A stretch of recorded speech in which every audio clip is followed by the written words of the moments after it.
Taip, sveiki kolegos, tikrai malonu matyti, čia biški prikimė, bet kaip nors pasistengsim atskaityti. Žodžiu, dėl erkinio encefalito tikrai kyla labai dažnai klausimų, būtent dėl skiepijimo, nes susijus sergamumą tą, kurį jūs matėte, ir pasiskiepėjusių žmonių skaičių, tikrai atrodytų, kad su tom erkim kaip ir problemos neturėtų būti.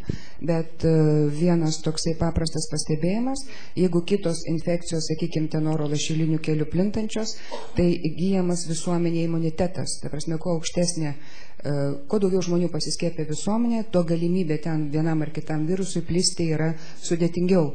Bet erkės, kadangi platina erkės, mes užsikrečiame, žmogus nuo žmogaus neužsikrečia, todėl tai lieka kaip ir kiekvieno individo apsauga.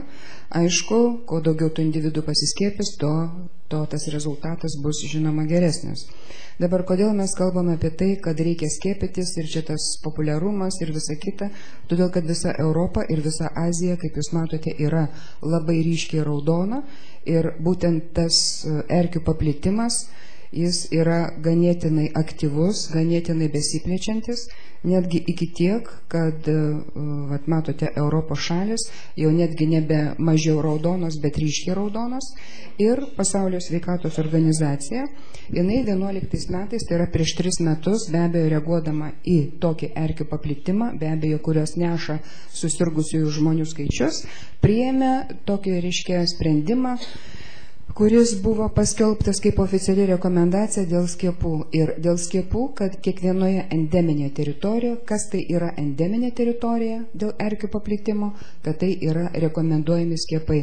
Aišku, žodžio privaloma, mes negalim naudoti Lietuvos teritorijoje, bet vėlgi kalbant apie tai, kad Lietuva yra endeminė priskirta teritorija, kiekvienas turėtumėm pagalvoti, ar iš tikrųjų tas rekomendacija neturi pavirsti privalomumu kiekvienam mums. Ir būtent, kas tai įvardina PSO, tą vadinamą Pasaulio sveikatos organizacija, ką jinai įvardina endeminė teritorija. Tai kai serga 5 diagnozuoti ligos atvejai, rodikliui paimtam 100 000. Tai Lietuvos rodiklis, kaip matėme iš ankstesnių pranešimų, jisai pernai metai siekia 12 susirgusių 100 000, o ankstesniais netgi 18 susirgusių, ten dar su kableliu 100 000. Tai Lietuva tos 5, kai jau galima įvardinti kaip endeminę, tikrai viršyje 3-4 kartus. Ir žiūrint vėlgi į tą mūsų besiskiepijančių, kaip matysim toliau, asmenų skaičių, žinant, kad mes patys gyvename labai ryškiai raudonoj teritorijai ir tie skiepijimo skaičiai dar yra ganėtinai nedideli, kokie jie turėtų būti. Dabar Lietuva vėlgi su geografiniam teritorijom sienoms su Latviais ir su Estais, pas jos sergamumas lygiai taip pat apačioje matot Estų endemiškumas skaičiuojamas 18 sergančių 100 000, Latvijai 19, o Lietuvoje, čia vidurkis buvo bendras paimtas, reiškia nuo 12 iki 18. Tai visos 3 Baltijos šalis yra įvardintos kaip ryškiai esamos pavojingos įvažiuojantiems pas mus, bet mes patys įvardiname save kaip pavojingą teritoriją, bet manau, kad dar šiai dienai dėmesys yra skiriamas tikrai per mažas. Dėl pasiskiepimo turiu omeny. Dabar iš viso nuo 6 iki 14 susirgo beveik 4000 asmenų erkinio encefalitų Lietuvoje ir būtent teritorijos, jos yra spalviškai ryškesnės ir mažiau ryškios, jos būtent kalba apie tą endeminį ryškę sergamumo rodiklį, kuris, matot, siekia labai nuo 22 iki 3, vėlgi pagal tas teritorijas. Lietuva yra paskirstyta, koks ten yra, reiškia, tas tankis sergančiųjų. Bet visumoje paėmus tikrai, kaip matėme prieš tai, daktarės Giedrės pranešime, tikrai tas mūsų keliavimas, nekalbant net už Lietuvos ribų, pačioje Lietuvos teritorijoje, jis vyksta intensyviai ir tai erkiai prisisiurbti ir būti gydytam Vilniuje tikrai yra didžiulis šansas. Dabar apie skiepus. Tikrai dažnai sako, ir ką, aš niekur nevaikštau, niekur nekeliauju, sodybos neturiu, pomėgių į mišką neturiu, kam skiepytis. Bet yra žmonių, kurie tikrai prisiriša prie to skiepo ir labai intensyviai būna tokie, reiškia, paklausimai pavasarį, kada kam reikia skiepytis. Bet vėlgi norėčiau pasakyti, kad nereikia prisirišti prie to sezono. Nors vėl visi duomenys kalba apie pasiskiepėjusius asmenys, kad jie skiepėsi vasaros laike, kai jau erkės iš tikrųjų erkės yra aktyvios, taip kad nereikia prisirišti prie sezoniškumo dėl skiepo. Galima skiepytis ir sausį, ir gruodį, jeigu esame sveiki, tiesiog tai yra imuninė sistema, jinai atsimena ir tas skiepas iš tikrųjų veltui nenueis, netgi vasario mėnesį, jeigu bus šiltas, tikriausiai pasitaiko erkių ir gruodį, ir vasarį. Dabar, kaip, žodžiu, Pasaulio sveikatos organizacija yra įvardinusi apskritai, koks tai yra, kiek yra skiepų apskritai pasaulyje, kiek skiepų rūšių, kiek gamintojų yra. Taip pat pirmas skiepas, tai buvo Rusijoje pagamintas 307 metais ir šiandien yra 5 gamintojų. 2 rusiškos gamybos, yra austrų, yra vokiečių ir yra kinietiška. Apie Europoje registruotas Ensepūrą ir Tikovaką, austrų ir vokiečių, mes turime žinių, mes jas naudojame, visa Europa naudoja, apie kitas tiesiog yra teoriniai tokie, reiškia, teoriniai duomenys. Ir kokia yra skiepijimo schema? Kokia yra skiepijimo schema abiejomis vakcinomis? Ar viena, ar kita? Tai yra atėjimo laikas, tai yra ta diena vadinama nulinė. Antras skiepas turi būti atliktas 1-3 mėnesių laikotarpyje po pirmo atlikimo ir trečias skiepas yra atliekamas po 5-12 mėnesių. Boosteris ir be abejo yra pagreitinta schema. Tiesiog tos schemos kiekvienos vakcinos gamintojo jos yra skirtingos. Jos yra skirtingos ir visada naudojant vakciną būtina pasižiūrėti į aprašą. Į aprašą vakcinos, kokia yra ten schema, kokia yra pagreitinta schema, kokia yra indikacija amžiui, kokia yra dozė. Būtinai. Nes kartai žmonės kam ir sako, mane paskiepė arba netgi medikai skiepė nuo erkių. Palaukit, tai skiepyti nuo erkių kokia vakcina? Nes vėlgi, kaip aš jau minėjau, yra skirtingos tiek amžiaus, tiek dozių, tiek intervalų indikacijos. Tai yra būtina žinoti.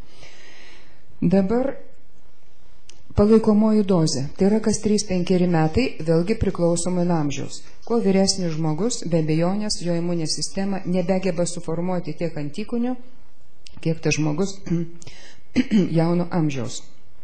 Žodžiu, kuo vyresnis žmogus, tai tas vyresnis skaitosi nuo 60 metų, jisai turėtų atlikti po pagrindinio skiepo 0,1,5,12, toliau jis atlieka kas 3 metus.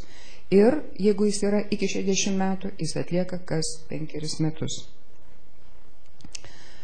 Dabar, ką daryti, jeigu prasileido vieną dozę, arba jis užmiršo ten po pirmo skiepo, žodžiu, kada nors jis pamiršo, nepasiskėpė pilnu kursu. Arba po pirmo, arba po antro, arba po trečio karto, jis tiesiog neatėjo ir tada dažnai vėlgi būna skambučiai tiek iš medikų, tiek iš visuomenės, ką daryti. Bet šita taisyklė taikoma tik tai dėl erkinio encefalito įskiepijimo. Nereikia pradėti iš naujo. Jeigu žmogus buvo atlikta viena dozė įskiepyta viena dozė, atėjimo kartas, ir jis nebeatėjo, jis tiesiog pamiršo ateiti po mėnesio, ten, atsiprašau, mėnesio 3 laikotarpis neatėjo antram kartui.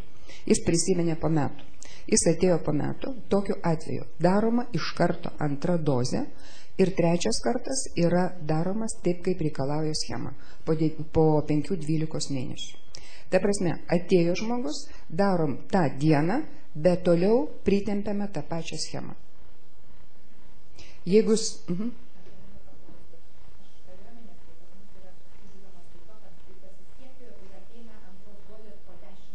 Gerai, atėjo po 10 metų, darot antrą dozę ir toliau darot po 5-12 mėnesių ir toliau jau reiškia 5-3 metai.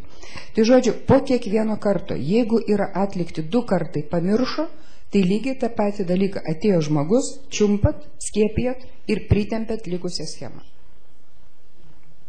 Bet tai galioja tik tai erkinio encefalito skiepijimo schemai. Tik tai. Kitom vakcinom tai vėl yra įvairūs, taip sakant, variantai. Netaikoma šitas dalykas.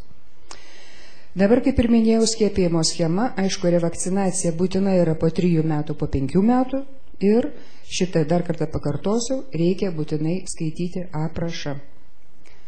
Čia boosteriai paminėti po 1-3. Dabar pavyzdys, jau čia matyti 100 kartų matytas, aš ją labai mėgstu, nes iš tikrųjų tai yra duomenys Austrijoje, pradėti skiepijimai 81 metais. Ir nuo 81 metų pas jos įvedus skiepijimus, jūs pažiūrėkite, koks iki to buvo sergamumo lygis. Ir skiepimo apimtim pasiekus 80% sumažėjo mažiau negu 100 atvejų kasmet Austrijoje registruojama ligos atveju. O vaikų tarpe, čia paskutinis, tas viso neskaitykit, paskutinis, o reiškia vaikų tarpe prieš pradedant skiepimus sirgo apie 20% vaikų, pravedus skiepimus 7-14 metų nukrito iki 2%.